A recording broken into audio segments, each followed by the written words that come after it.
Doctor: అదేంటమ్మా, ఇతను మీ ఇంట్లో దొంగతనానికి వచ్చాడని చావగొట్టి మళ్ళీ మీరే ఆసుపత్రికి తీసుకొచ్చారు.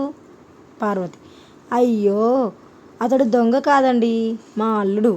రాత్రి మా ఇంటి గోడ దూకుతుంటే దొంగ అనుకొని ఇంట్లో అందరం కలిసి ముసుగు వేసి చావగొట్టాం.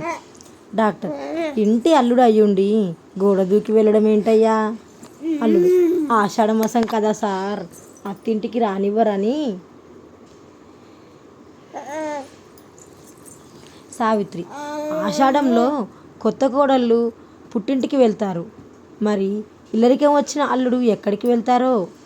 సాధన: ఏముంది, మా అమ్మగారినే ఈ నెల రోజులు ఏదైనా హోటల్లో సూట్ రూమ్ తీయమంటే సరి.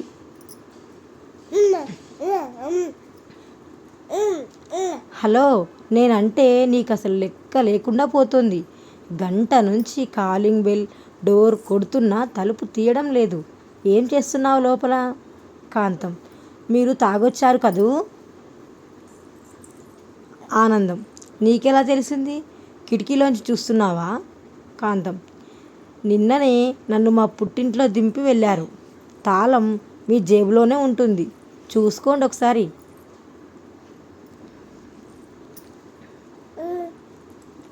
ఒకరోజు ప్రేమ స్నేహాన్ని అడిగిందట. ప్రపంచమంతా నేనుండగా మళ్ళీ నువ్వెందుకు ఇక్కడ అని. స్నేహం నవ్వుతూ చెప్పిందట: ఎక్కడైతే నువ్వు కన్నీళ్లు మిగులుస్తావో అక్కడ నేను చిరునవ్వులు పూయించడానికి అని.